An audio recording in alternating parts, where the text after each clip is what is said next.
Olá pessoal, tudo bem? Professor Diego aqui com vocês novamente, certo? E vim falar hoje sobre recorrências lineares de primeira ordem, certo? Mas antes de seguir o vídeo, deixe o seu like aqui embaixo para ajudar, né? Para a gente crescer cada vez mais. Os números estão crescentes, eu dei uma parada de postar o vídeo, deu uma diminuída, mas vamos aí, né? E nesse detalhe, nessa aula de hoje, recorrências lineares de primeira ordem, a gente surge algumas dúvidas. O que é recorrência? Por que é de primeira ordem, né? Se tem de segunda ordem, já adiantando que tem, certo? Vai ser tema das próximas aulas, mas para a gente entender de segunda, a gente tem que entender a primeira e o que é recorrência. E a recorrência nada mais é que uma sequência onde que a gente obtém um termo, né, que é definido pelo termo anterior. E aqui eu coloco um exemplo. Alguém vai falar assim, mas isso daí é uma PA. E de fato, né, uma PA é um exemplo de recorrência, certo? A gente tem um termo, foi obtido pelo seu termo anterior, mais a sua razão, certo? E uma PG é uma recorrência? É também, né? E tem outros exemplos, né? Utilizando o produto com fatorial e tudo mais, certo? E por que ela é de primeira ordem? Quando a gente tem a função do seu termo anterior, né, obtido de uma função de primeiro grau, dizemos que ela é, né, uma recorrência linear de primeira ordem, certo? Aqui eu tenho um exemplo aqui embaixo, onde eu obtive o termo através do seu anterior vezes o índice do seu termo anterior. E aí eu ainda dei um exemplo aqui com o primeiro termo, se a gente fosse querer obter, calcular aqui, tudo bem? E tem uma questão que é o seguinte, ela pode ser dividida em duas formas, a homogênea e a não homogênea. E o que seria isso? A homogênea, ela não tem o termo independente, ou seja, uma função somente ali, uma operação somente com o termo anterior. A não homogênea, a gente tem um termo independente, né? Pegando lá a ideia mesmo do polinômio, né? A gente tem aqui o seu termo anterior mais somando com um valor. Nesse caso aqui, eu somei com o próprio índice, certo? Então, assim, a gente tem essas duas classificações. E como que a gente resolve, como que a gente faz para procurar e tudo mais? Eu coloco aqui um exemplo para vocês de uma equação homogênea, certo? Para resolver. E quando a gente fala resolver, pessoal, a gente está vendo aqui ó, que a gente tem uma operação, certo? Essa questão de definir conceitos eu acho primordial do que você saber resolver o exercício em si. Mas saber resolver o exercício vai me ajudar na hora de provas, de exames e tudo mais, né? Sim, mas se a gente não sabe o conceito, a gente não sabe o que está fazendo, certo? A gente vira máquina, a gente vira robô e não é isso que a gente quer. A gente quer ser pensantes. Então vamos lá, ó. A gente tem o termo anterior, o termo, e tem uma conta aqui obtendo é, a partir do termo anterior multiplicado por 2, certo? Qual que é a minha intenção aqui? Sempre quando você vai resolver uma recorrência, na verdade, é o seguinte: você quer obter o termo que você vai estar trabalhando lá com uma função em razão do seu índice. Essa é a sua intenção, certo? É você não depender de um termo anterior para resolver. Você quer um termo vezes uma função do seu próprio índice. Isso é resolver uma recorrência. Então, quando falar assim, você sabe resolver uma recorrência? Sei como. Você tem que procurar achar um termo que só depende do seu índice para ser calculado, certo? E aí que tá, podemos ter dois tipos de soluções, uma solução particular e uma solução geral. Como que eu sei como que é cada uma? Quando não tivermos, né, o valor inicial, como nesse caso não temos, vamos conseguir obter somente a solução geral, porque vamos ter que atribuir valor constantes lá, né, sem um valor específico. E a solução particular temos valores específicos para ser resolvido. Tudo bem? Então vamos começar aqui, ó. Como que a gente resolve uma equação homogênea, né? Uma recorrência linear de primeira ordem homogênea. Vamos aplicar aqui as multiplicações? Como que ficaria? Então, olha só. Se eu fizesse o x2, nesse caso, seria 2 vezes x1. Se eu fizesse o x3, seria 2 vezes o x2.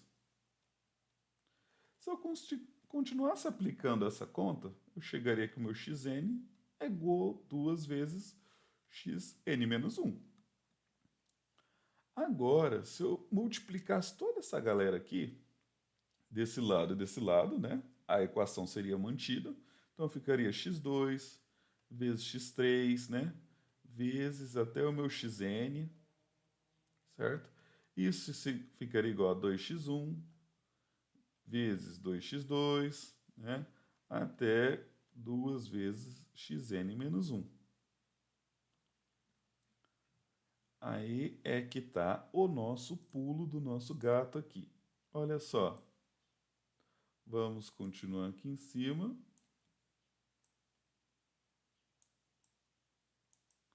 Então, continuando aqui em cima, resolvendo essa equação aqui, podemos cancelar, olha só, podemos cancelar esse x2 aqui com esse x2, certo?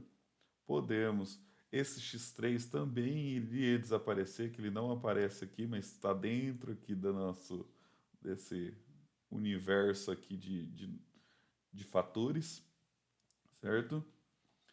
Quem que sobraria? Quem que sobraria nesse caso? Acho que todos os números aqui iam desaparecer. Ia ficar somente as multiplicações por 2. Nesse membro de cá só ficaria o xn, né? Só ficaria o xn.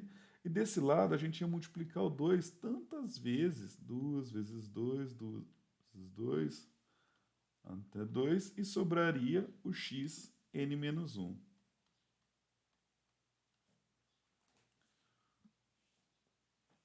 Opa, x menos 1, não. Sim, ah não, o n menos 1 ele já sumiu aqui, né? Ficaria somente o x1. Eu falei errado aqui porque o xn menos 1 está aqui dentro, nesse intervalinho. Ele ia ser cortado aqui também. Olha aí eu me enganando aqui também. Por isso que é legal sempre. Todo mundo erra. Olha só, então voltando aqui, sobraria somente, então, o x1 desse lado de cá, certo?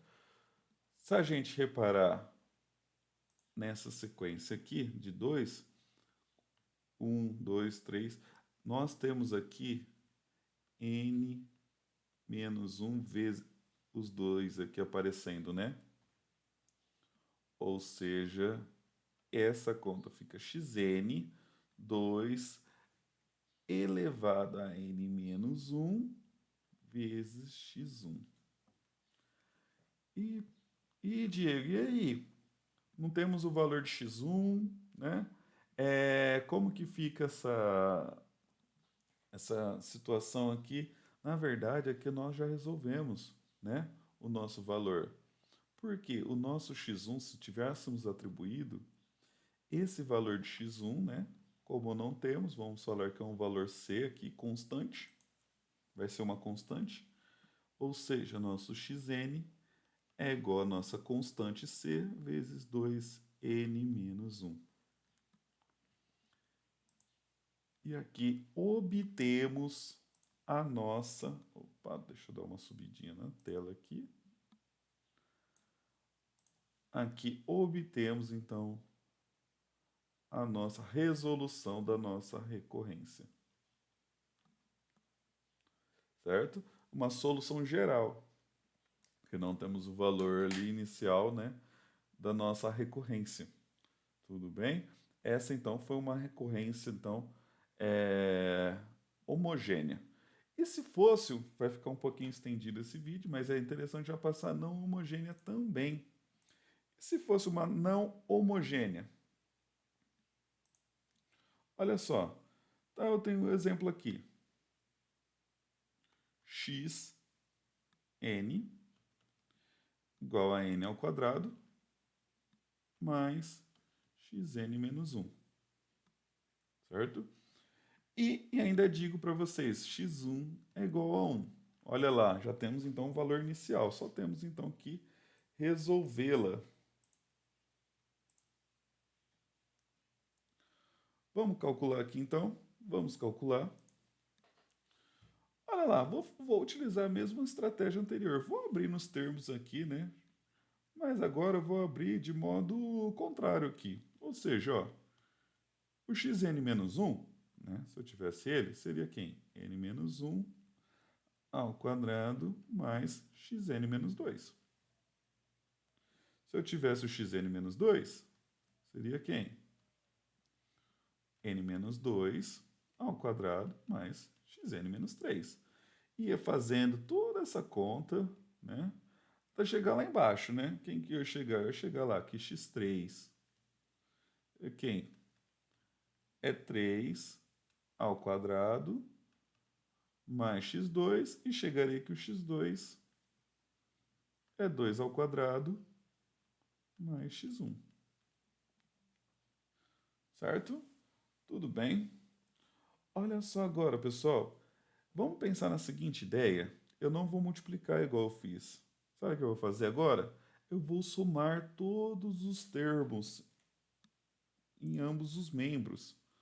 Ou seja, desse lado vai ficar quem? Vai ficar lá assim, então, xn menos 1, certo? Eu vou começar lá desde o lado de cima, então vai ficar xn mais xn menos 1 mais xn menos 2 mais até onde? Até o x3 mais o x2. E isso é igual a quanto?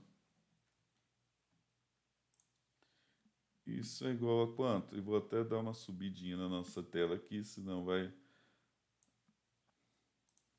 Isso, opa, dei um subir demais.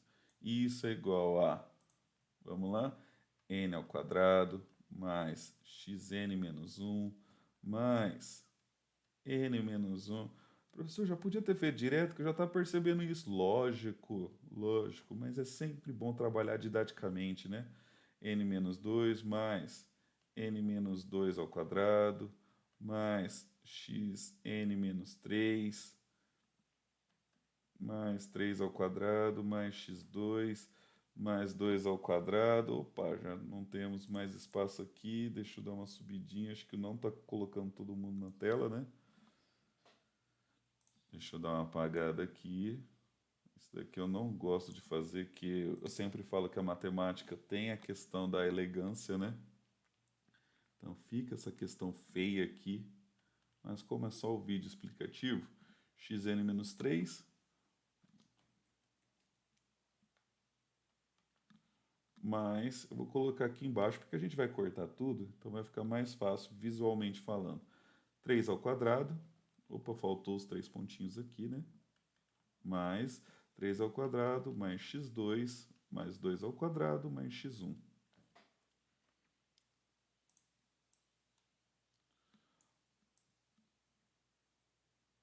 Olha o pulo do gato aqui.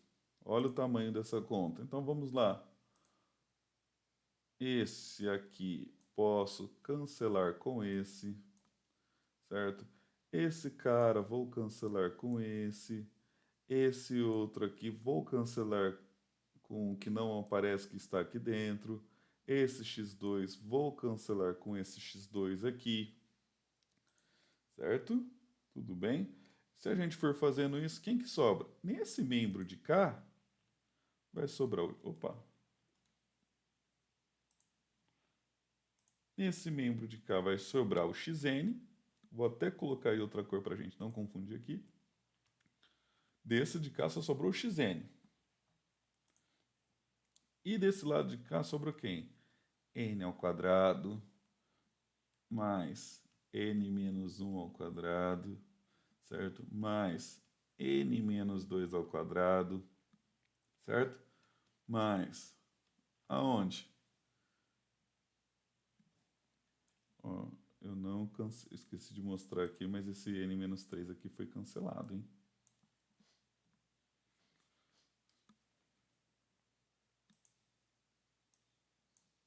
O número que estava aqui dentro, voltando aqui, n-2 mais 3 ao quadrado, mais 2 ao quadrado, mais x1. Porém, x1, como mostrado aqui na parte de cima, ó, x1 vale quanto? 1. Então, aqui já vou fazer a substituição dele. Ou seja, x1, na verdade, é 1. E aí? E aí? Chegamos? Se a gente pensar, já temos uma função aqui, não é mesmo? Temos uma função estabelecida, xn, igual a 1 mais 2 ao quadrado, mais 3 ao quadrado. E detalhe, viu, pessoal? Detalhe. Essa conta aqui, se você já fez o princípio da indução lá, um dos primeiros temas que a gente já trabalhou, certo? Isso aqui, vou só mudar a ordem, talvez fica mais visual para vocês. É isso aqui, ó, 3 ao quadrado até n ao quadrado. É a mesma coisa, certo? Talvez fica mais visual. E quem já fez princípio da indução sabe que essa expressão é a mesma expressão que essa aqui, ó. N mais n menos 1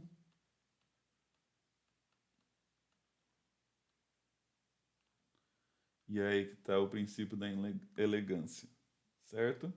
Essa expressão é a mesma que essa. Essa tá certo? Sim.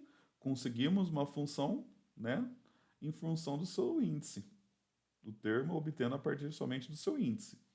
Mas é legal também, como já fizemos o princípio da indução, já sabemos então que essa expressão aqui significa mesmo que essa.